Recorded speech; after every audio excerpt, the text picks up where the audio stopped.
And let me welcome you to something I think we should think about this way. It's not the only way to think about it, but this time, today, is one of hovering anxiety and emerging optimism, because no one seems to know exactly how to read the next stage of the war with Iran.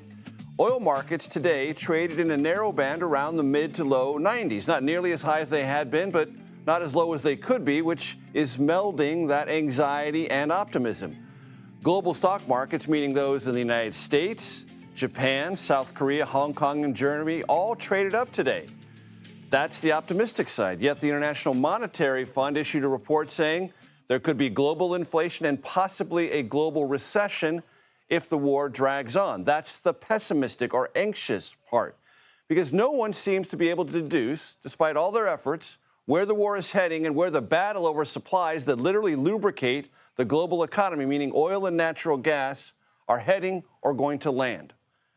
There could be more U.S.-Iran peace talks in Islamabad, Pakistan. That seems to be a possibility, or maybe not. No one seems to know. President Trump was on the phone today with the Emir of Qatar and apparently discussed de-escalation. That sounds quite promising.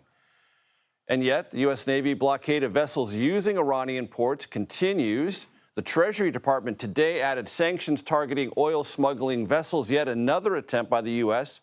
to make a vice within which Iran's economy will be squeezed.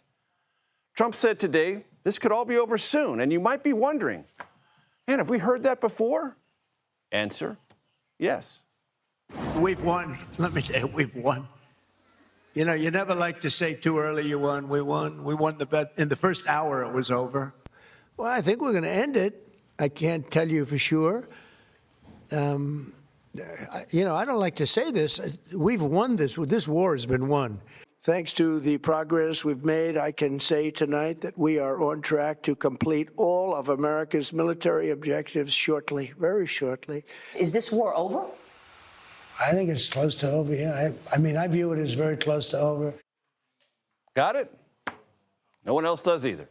For the latest, we turn to Nancy Cordes at the White House. Nancy.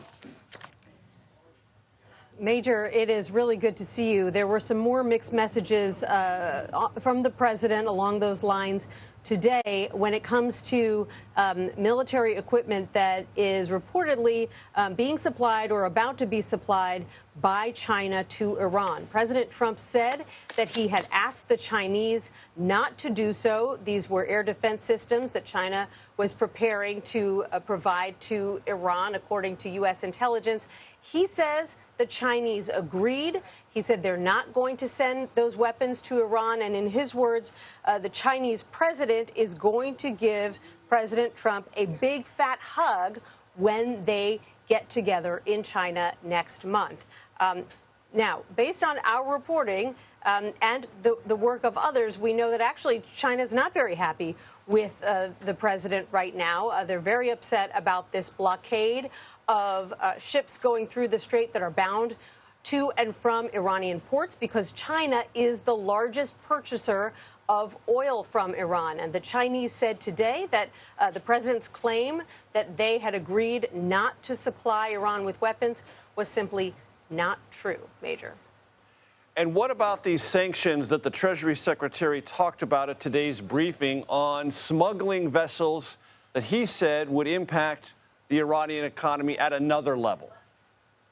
Right. They're looking for every means available to place pressure on the Iranians, because so far the talks that have taken place both in person and in Islamabad, conversations since, haven't borne fruit. We now basically have a double blockade, if you will, in the Strait of Hormuz. And while President Trump has said that he thinks there's been regime change in Iran and that the new leaders are much easier to work with, the fact remains that there is no deal. There is no agreement on the strait.